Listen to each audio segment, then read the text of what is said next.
Hi guys, this is Jim again with tips and tricks, and a product which I have spoken about in the past, which I found quite good. The company is LifeDo. They've actually upgraded the product. I made some suggestions with the other one, and they've actually taken the suggestions to heart and upgraded the barbecue, this little portable fire pit. Now, the number of places I know now that you turn up in, you're not allowed to have a fire. And I don't know, maybe I'm nostalgic or maybe I'm just grumpy and old, but I like camping with a campfire. I don't like camping without a campfire of some description, and I don't like cooking on gas. I like to cook on the fire. So this little unit now it's a lot lighter than the original unit. The original unit was a bit heavy. This one's a lot lighter. It's got better ventilation in the base of it. It's also got two settings to make it different sizes. I've got it out on the wide setting at the moment. It's got this beautiful metal tray that you stick underneath it, which helps us stop the ash falling on the ground and burning a hole in the grass. So you go to a place like Lake Eyre or something like that, you're not allowed to light a campfire there. But believe me, I can tell you, I've spent more than one night out there, different times of the year, and it gets blinking cold there. And you either go to bed and wrap up in 100 blankets, or you have a bit of a fire going. And a fire pit like this will be excellent. A bit of charcoal, a few briquettes, brick heat beads, whatever, and you can have this going on the side of the campsite for the night, and you can have somewhere nice and warm to sit around.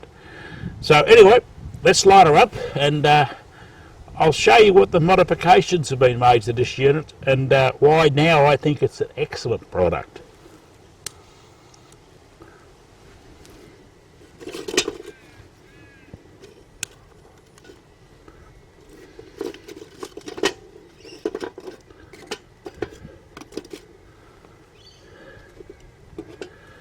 Okay guys, I'll come back when I've got the fire going properly, and I'll show you the rest of it. And I think we might just do a bit of a cooking on this tonight. I think we might cook our tea on it, and the modifications they've made makes that very easy. Okay guys, I'll come back when this fire's going properly. Quite nicely in here, a few sticks from around the yard and the charcoal, and the company supplied me with this lovely pair of gloves, these nice warm gloves, and they're good for not burning yourself. And I thought I'd whack them on, don't do my normal thing and burn myself, and quickly assemble it and get my dinner on. Now, one of the things about it is, I think it's a great idea. They've got these bars, and you can place these bars across here, which are really good reinforcement for the wire mesh that they give with you, and they're not bad at poking at the fire either. Okay, now I could put the camp oven straight on top of them, but there's always the possibility of them slipping through because of the camp oven being round. It's only my wife and myself, so we only need the small camp oven. But there is enough room on this plate to put the big one on and the small one, which is absolutely beautiful. I think it's absolutely great. Now you can put this mesh on lengthways or crossways. I'm going to put it across because I'm only having the camp oven on here. Now, there's my camp oven. She's now on. Don't forget, always make sure the mesh is up in the air, otherwise it gets red hot. A good trick when cooking with a camp oven, no matter where you're cooking with it, it's about every 15 to 20 minutes, rotate it about a quarter of a turn. Now, of course, we need our kettle on. Not much good having a barbie without a cuppa, and I don't consume the alcohol nowadays. I only drink coffee and tea, and lots of coffee. So I always have to be able to make coffee when I'm out camping.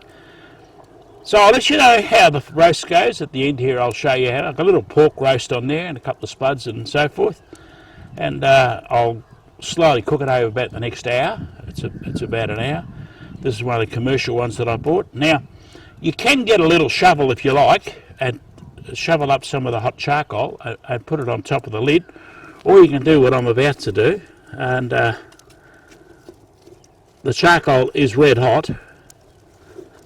And if I put a few pieces around the lid,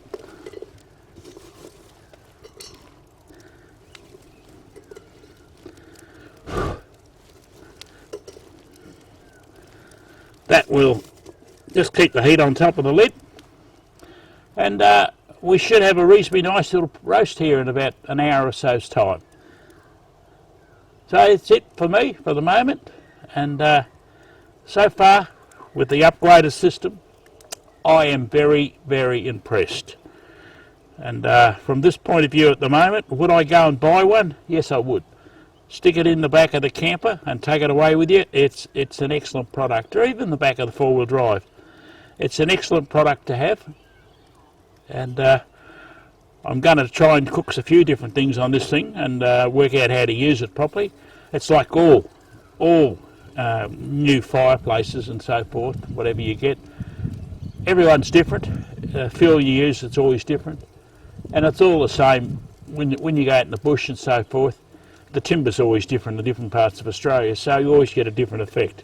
Now these units will burn well with this charcoal this time. I'll use those barbecue briquettes next time, and when I get out in the bush I'll use a bit of wood and see how we go with that as well.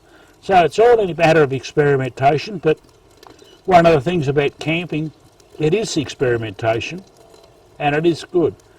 But the thing I like is we're not on the ground, we're at a reasonable height, and it's very, very handy, especially for the ladies to cook on. Yeah, my wife won't cook on the campfire, it has to be me. Righto guys, cheers, I'll catch up later. And I don't know if you can see or not, but it has been raining a bit here where I am in my backyard. And this dear little thing's been chuffing a whale out here, merrily burning very slowly. The charcoal that's in there, it hasn't burnt down, which I'm quite happy about. It's very, very easy to light. And the roast, it smells absolutely fantastic, absolutely superb. So I'm going to take it off now and have a look, and probably take her inside and cut her up and have my dinner. So, would I recommend one of these little units? Oh yeah. As you can see, I've got my kettle on as well. My kettle is boiling away here nicely, which is quite good and quite handy. What am I doing? On the ground. Oh man, don't go to the ground. So guys, think seriously about buying one of these for yourself. I'm impressed. Some very good ideas in this with those little reinforcements under the bars, under the mesh. And it's great because it's so wide. When you put it on the wide setting, you can put the camp oven further off to one side or in the centre where the heat is. And as I say, I've rotated this on a regular basis for the last hour. It's just been on now for about an hour and 15 minutes, this little roast. It's only a small roast, there's only the two of us nowadays. So let's have a look and see how we go. Oh! Is that magnificent? Is that magnificent? So there you go guys. I don't know if you can see that properly or not on the video, but I hope you can. If you can't, I'll take another shot. But there's my dinner for the night. Quite an excellent little cooker. Absolutely magnificent.